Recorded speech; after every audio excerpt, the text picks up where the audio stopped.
Hi, this is the Adrianople Group. This is our first video, and today we're talking about Russian politics. And to help us with that, we invited Dr. Neil Robinson from the University of Limerick to help us out.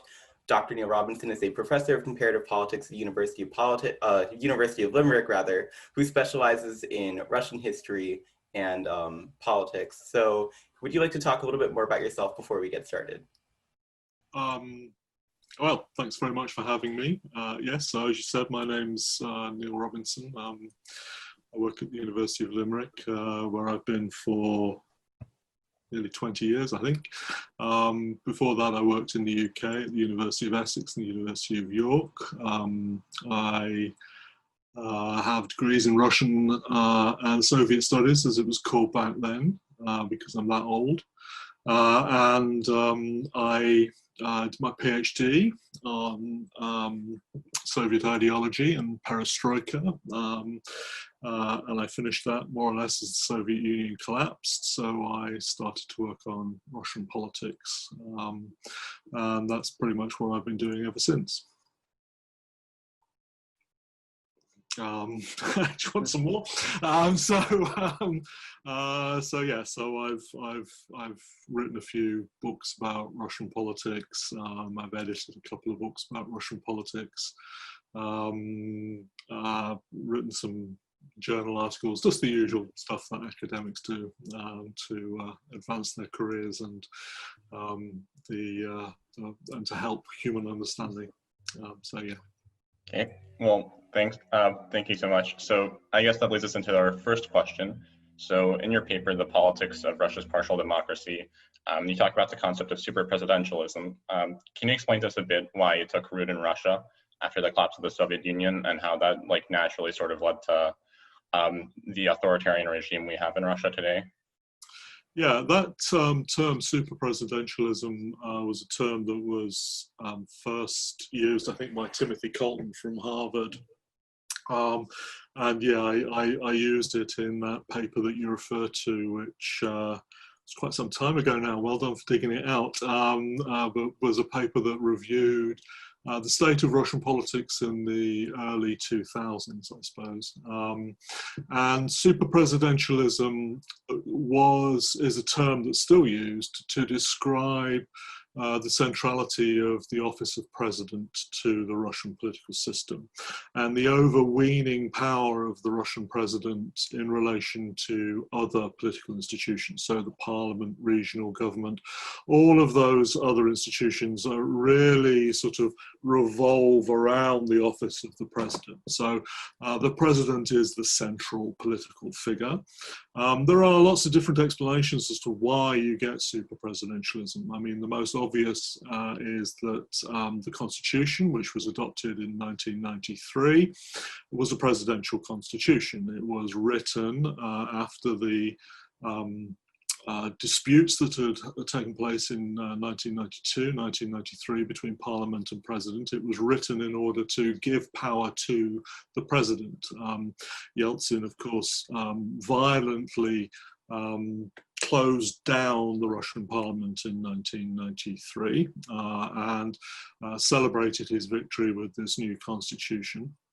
So the presidency became super presidential, it was argued, because of the constitution, but then some people said that that also reflected certain elements of sort of Russian political tradition, that this was always a system in which leaders had been very powerful and in which there had been a tendency to sort of shunt power up into the center of the political system. So for some people, this was, sort of super presidentialism was a reflection of sort of longer Russian historical tradition. For other people, it was, sort of the result of a struggle between Yeltsin and the parliament. Sort of there are pluses and minuses to both of those arguments. But Russia has obviously remained a super presidential system in that the presidency is still the central political institution. Putin is obviously still the person that everybody looks to when they're trying to work out what's going on in Russia. So, you know, sort of the sort of super presidentialism of Russian politics has endured over the last nearly 30 years of post-Soviet Russian political history. And when you say it was the continuation of historical trends, you mean in the sense that Russia was always an autocracy? Yeah, I mean, that's what some people would say, that, you know, sort of Russia has a non-democratic political culture. Now, there are two sorts of ways that you can take that. The first is to say that, you know, sort of Russians have always fallen under a strong leader. So this is a sort of the sort of the Tsar syndrome, if you like. The Russian state has always promoted and been focused on one person at the top who makes all the key decisions. So it's a highly personalized political system in that sense. Other institutions, the rule of law, don't really count for very much in the face of one political leader. The other way of taking that is associated with an American historian of Russia called Edward Kennan. And Kennan wrote an article a long time ago now, called Muscovite Political Folkways. And Kennan argued that, yes, you always have this one person at the top, but the power of this one person at the top is often a bit of a fiction. Everybody defers to the Tsar, the president, the general secretary back in the days of the Soviet Communist Party. And that one person at the center of the political system, you know, sort of seems to be all powerful, but really this deference is false. What you have are powerful groups in the sort of pre-Soviet period. That would have been noblemen.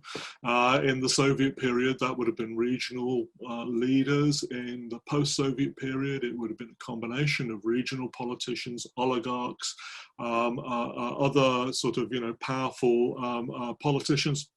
And they defer to the Tsar, the president, the general secretary, and they say all power lies there. But then they just go ahead and do whatever they want. So that sort of the power of the leader is a convenient fiction, Kennan argued, for Russian political actors to actually pretty much do what they want and to take care of themselves. And the Tsar is not really as powerful as he actually looks. Great. And I wanted to fast forward a bit to 1999, when Boris Yeltsin is about to choose his successor and resign. Why did he choose Putin over someone that he might have personally trusted, like Boris Nemtsov or another close confidant? Well, he did trust Putin is the reason. Also, people like Boris Nemtsov had fallen by the wayside in 1998. So Nemtsov had been in government under Yeltsin and had a fairly prominent role in trying to sort out the Russian economy in 1997, 1998. But then the financial crisis in August 1998 really took the liberal economists out of the sort of political equation. They really sort of lost their influence. So Yeltsin was really left with one really powerful faction, if you like, in the Kremlin, and that was the people who had come out of the security services, who were not tainted by the failure of economic reform, both in the early 1990s and then again in 1998. And Putin looked to be a fairly nondescript, bland person who would do what he was told. Didn't seem to be that powerful within the faction of securocrats, if you like, but, you know, sort of, so he was somebody who would be amenable to being influenced by what at the time was called the family, and that was, sort of Yeltsin's personal political entourage, which did actually include some of his own family members, particularly his daughter. And it was thought that, sort of the family would be able to continue to wield some influence over Putin, and to some extent that happened. The first couple of years of Putin's rule, several of the key officials, including the Prime Minister at the time, were people who had been associated with Yeltsin and were sort of able to protect some of the interests of family members, although others, including people who'd recommended that Putin be selected, fell by the wayside very quickly, in particular Boris Verkhovsky, who was quickly driven out of power and then out of Russia to become one of Putin's most implacable opponents from exile. Thanks. And then Verkhovsky died in a suicide by hanging, right? Yeah, that's right. Yeah, after having lost a court case in the courts in London, in which he had sort of tried to get hold of part of the fortune of another oligarch, he lost. He was deemed by the judge to be fundamentally untrustworthy. He was down to his last few million, and yes, supposedly hung himself in the shower. And another enemy of Putin fell by the wayside. Okay, so thanks. So during Putin's early presidency, he was considered very successful at tackling a lot of the problems that Yeltsin was facing. First, he was like a strong figure that everyone could look up to, and he dealt with an economic crisis really quickly. So apropos of that, was that how he was able to sort of dismantle democratic institutions so easily? Or is that how he was able to do that and sort of become an autocrat with very few bumps in the road? Yeah, I mean, it's debatable whether Putin was good or whether he was lucky. Certainly he was lucky in the sense that the economy began to recover after 1998 pretty much without him having to do very much. Oil prices began to rise then and reached, sort of their peaks in sort of 2006, 2007. And that, sort of was a great boon to the Russian economy, which grew without any really sort of major policy initiatives being run by the government. So, sort of he rode this wave of economic success. And it's very clear that there was this very strong relationship between Putin's popularity and his use of that popularity to sort of extend his power and his control over the political system, and the sort of the economic success of the country. So Putin's popularity, support for United Russia, which had been set up in the early 2000s as Putin's political party, and economic growth went hand in hand, which was why Putin took a bit of damage after 2008, an economic crisis, as the economy began to tank, as there was perception that the government wasn't doing enough to help ordinary people deal with the economic crisis that began in 2008. Putin's popularity began to decline.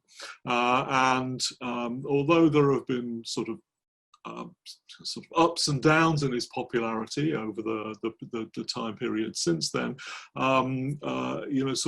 still fundamentally, sort of the core of Putin's support is that he is, at least described by his supporters, as the guarantor of stability and economic development. Great. And while we're talking about the economy of Russia, I wanted to bring that conversation to what's happening right now, where Russia's facing problems with a poor business environment. What do you think is the primary cause of that? And how do you think government policy has played a role in the quality of Russia's business environment? That's a really good question. I mean, according to some statistics and some indices of business environment, Russia's business environment has improved, significantly. But I think a lot of people on the ground would say that it has not. Now, there are lots of different reasons why Russia's business environment is not very good. The dominance in the economy of large firms doesn't help. For example, it suppresses the economic initiative of ordinary people and the ability of small businesses to grow and to develop. A lack of funding in certain areas, in particular in research and development, is a big problem. There are obstacles that Russia has to trading with other countries, so that it's not very good to importing and exploiting the technologies and techniques from other countries, which might make its economy more efficient. It's then quite a high cost economy in some ways, because both of the sort of legacies of the Soviet welfare state that sort of have to be maintained, but also because of the way in which Soviet development spread people and industry across Russia. It is obviously a huge territory, and keeping large numbers of people in certain parts of that territory, the far north, the Arctic, is very, very costly. You have to keep them warm, school their children, feed them, etc. And that all adds economic burdens to the Russian economy, and means that there is less money available in the economy to invest.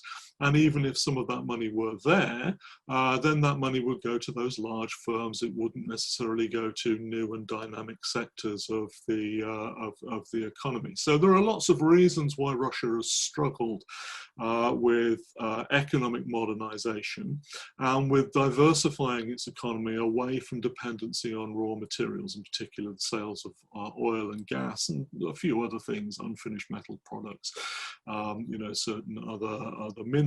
So the economy has remained too dependent on very volatile raw materials for its export income, and the government has remained dependent upon the taxes on those goods for the bulk of its revenue, and it's therefore not being able to kind of deal with the larger structural problems that the economy has in terms of where people are, what they're doing, encouraging new sources and centres of growth.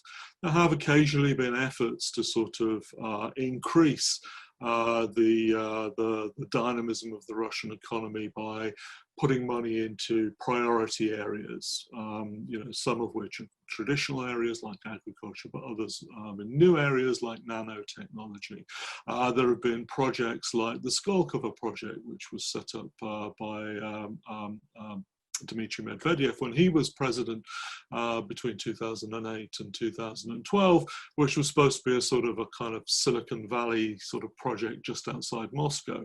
But these things have not really kind of affected the fundamental structure of the Russian economy, so that economy remains relatively weak globally and relatively weak in terms of its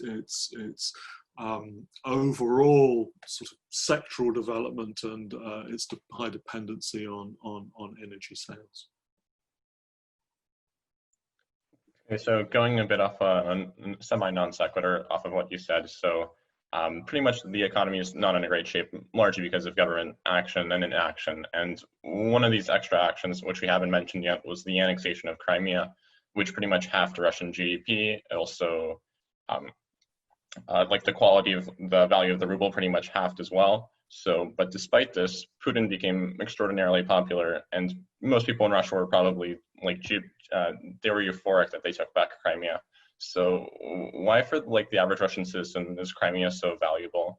And So very good question. I mean, it was partly because the drum was so heavily beaten by the Kremlin and by official media sources, and that it was seen as the sort of the restoration of Russia's honor, if you like, that after Russia had been kicked around by the rest of the world and by the West in particular from 1991, in 2014, Russia stood up for itself. Putin himself kind of put it quite nicely in the speech that he made when he was signing the bills to make Crimea part of the Russian Federation. And he said, sort of Russia was like a spring. It had been pushed back and pushed back and pushed back by the outside world and by the West in particular.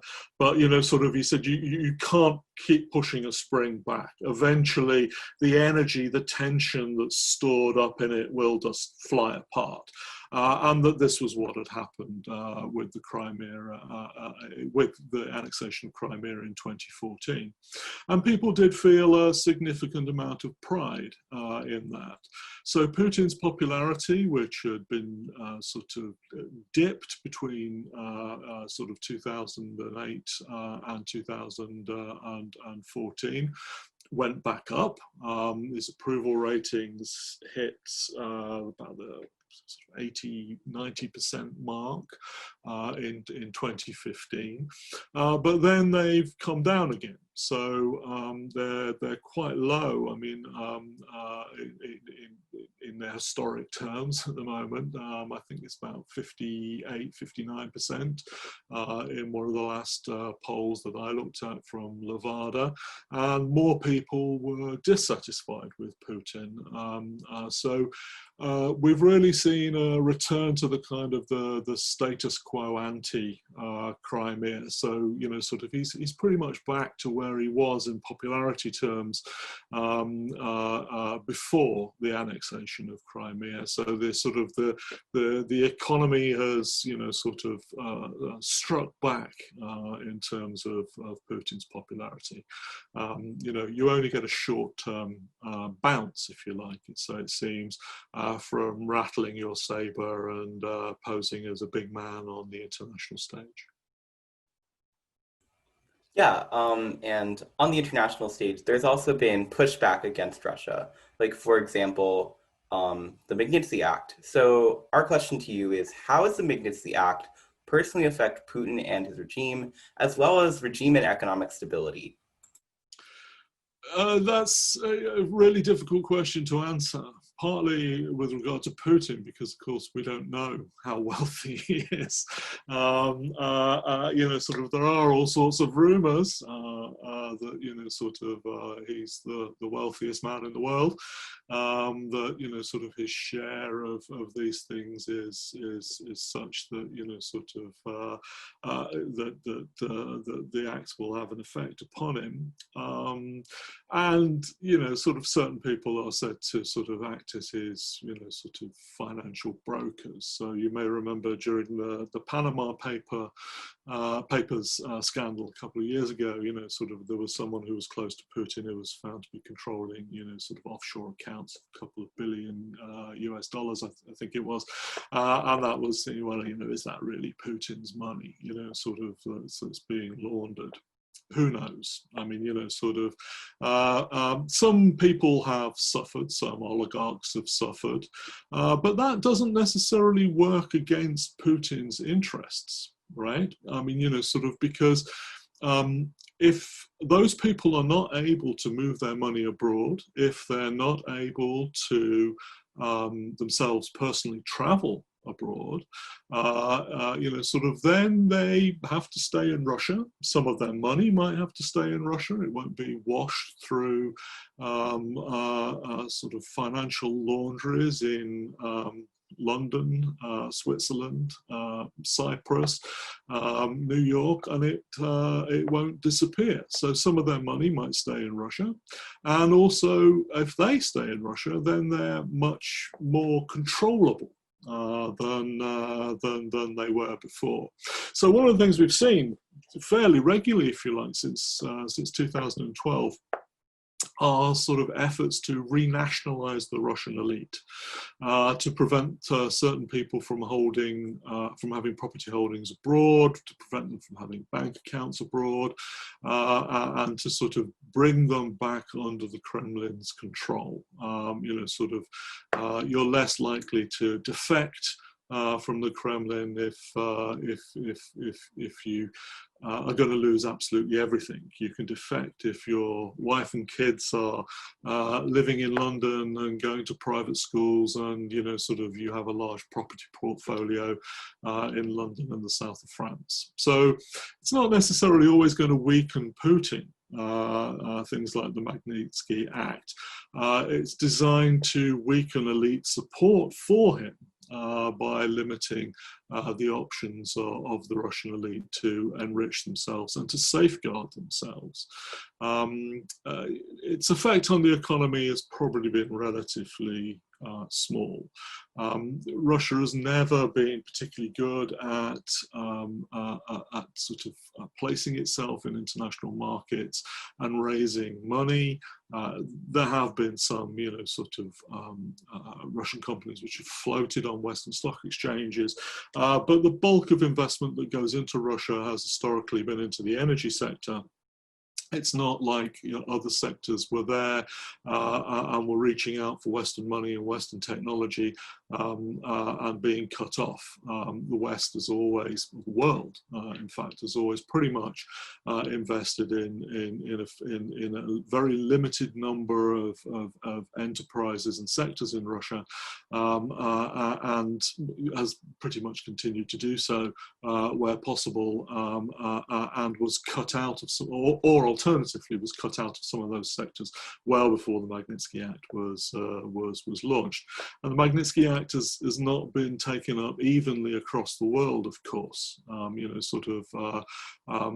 have been campaigns to have that act put on the law books in a wide range of countries, but so far really only substantially that act has come into effect in the United States, not in the rest of the world. There have been other sanctions, obviously post-Crimea, of other Russian leaders, other Russian officials due to the Crimea, but those sanctions haven't been put into the same sort of legislative framework as the Magnitsky Act has done in the US. So just like a few questions ago, you said that the world has been pushing Russia into a springboard. I think Putin said, Putin has also been pushing the Russian people into a springboard. And one way we saw this manifest was in the protest in Khabarovsk's Krai. Do you think that's sort of foreshadowing for anything to come in the future, or is this just like one sporadic event, which with no significant bearing on Russia in the future? It's very hard to say. I mean, it's not the first protest that we've seen in the Far East. The Far East does seem to have a sort of penchant for these kind of protests. There was some fairly widespread protests, for example, over changes to taxation of imports, particularly of cars, in the early 2000s in the Far East. The protests in Khabarovsk over the removal of Sergei Fergal as the governor, seem to have died down. So these protests, sort of probably not, kind of heralding wider change. That said, more people seem to be willing to protest now than in the last few years. So the number of people who say that they would join in protests has pretty much doubled over the last 2 to 3 years. Now that's still only up to about 30% of the population. And just because 30% of the population say that they'd be willing to protest doesn't mean to say that there are going to be issues over which they'll be willing to protest. Right, some of those people might protest politically. Some of them might be willing to go on, strike over economic issues. They're a disparate group. So there is a sort of residual sort of reservoir of people who will take action. But, you know, sort of, if it's regional and if it's a long, long, long way away from Moscow, it's not really going to have a dramatic influence. What you need is pretty much what you saw in Ukraine, and which you may well hopefully be seeing in Belarus at the moment. You need those protests to be widespread across society, and you need a strong focus in the national capital. You need those demonstrators coming out and occupying those public spaces in Moscow in the same way that people occupied those public spaces in Kiev during the Orange Revolution and during the Maidan events, in the same way that people are trying to occupy those spaces now in Belarus on a regular basis. That's what, you know, sort of makes members of the elite defect from the ruler. It's happening very slowly, it has to be said, in Belarus, and will probably happen very slowly in Russia as well. But you need to get that split in the elite going. You need to get policemen and soldiers beginning to think about, you know, sort of what will happen to them if they obey orders to crush protests. And once those things happen, then you can begin to sort of see change coming from the street and affecting the composition of the regime. But we're still a way away from that in Russia. You know, we'd need an event, possibly a rigged election. And, you know, sort of Russian elections are rigged. Will people put up with another rigged election the next time Putin comes up for election in 2014? You know, sort of, will they begin to sort of protest in the way that they're protesting in Belarus? Will they be able to convert that protest into a national wave? And will the elite then defect from Putin? Those are all the kinds of questions that, you know, sort of people are asking themselves, probably asking themselves in the Kremlin as well, about, you know, sort of where change is going to come from in Russia. And of course, it's very difficult to know. Do you have a credible leader around which people can rally, for example? Who would that be? You know, sort of, would it be Alexei Navalny? Was that one reason why he was poisoned? But, you know, could Navalny run?